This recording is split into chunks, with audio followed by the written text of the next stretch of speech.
श्रद्धेय अटलजींच्या जयंतीनिमित्त सुशासनाचं एक नवपर्व देशात सुरू होत आहे. मात्र आपल्यासाठी सुशासन हा केवळ एका दिवसाचा कार्यक्रम नव्हे, तर ती एक निरंतर सेवा आहे.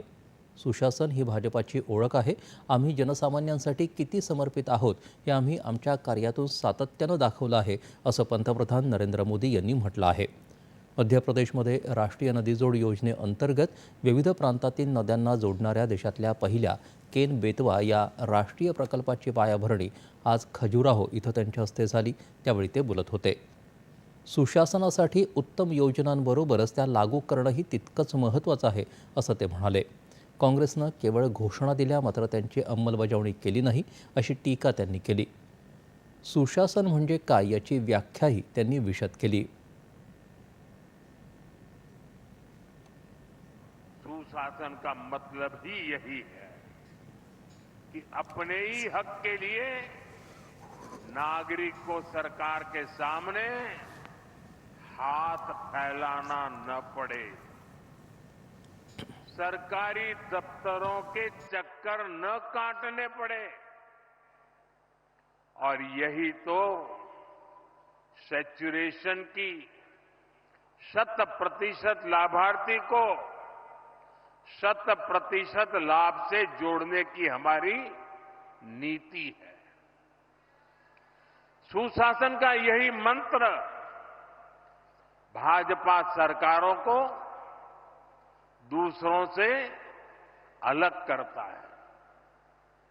जहां सुशासन होता है, वहां वर्तमान चुनौतियों के साथ ही भविष्य की चुनौतियों पर भी काम किया जाता है।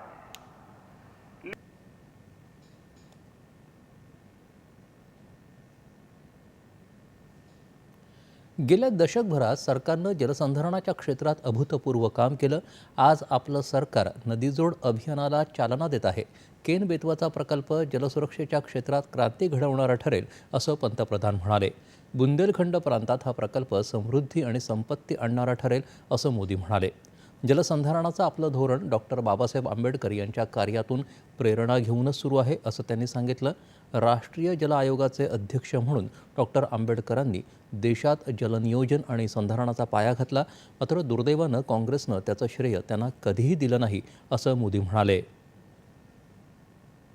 भारत में पानी के लिए बांधों की रचना, इन सब की दूरदृष्टि किसी एक महापुरुष को क्रेडिट जाती है, तो उस महापुरुष का नाम है बाबा साहब आंबेडकर।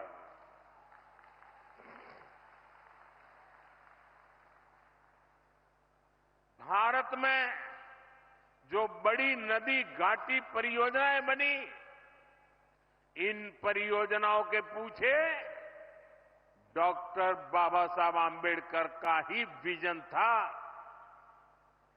आज जो केंद्रीय जल आयोग है, इसके पीछे भी डॉक्टर आंबेडकर के ही प्रयास थे।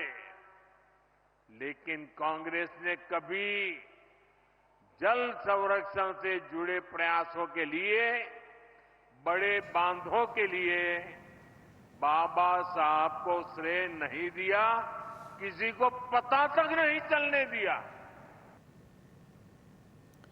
21व्या शतकातलं मोठं आव्हान जलसुरक्षा हेच आहे.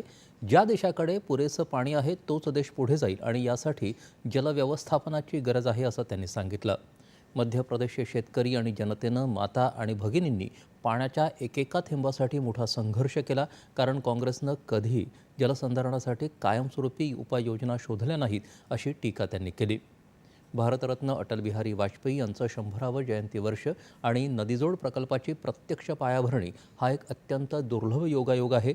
आज मध्य प्रदेशात 1100 अटल ग्रामसेवा सदनांच्या उभारणीचं काम सुरू होतं आहे. यातून ग्रामविकासाला मोठी चालना मिळेल, असा विश्वास त्यांनी व्यक्त केला. केन बेतवा प्रकल्पामुळे मध्य प्रदेश आणि उत्तर प्रदेशमधील विविध जिल्ह्यांना सिंचनाची सुविधा उपलब्ध होणार असून लाखो शेतकरी कुटुंबांना त्याचा लाभ होणार आहे. या प्रकल्पामुळे परिसरातील नागरिकांना पिण्याचं पाणी तसंच जलविद्युत प्रकल्पामुळे हरित ऊर्जा उपलब्ध होईल.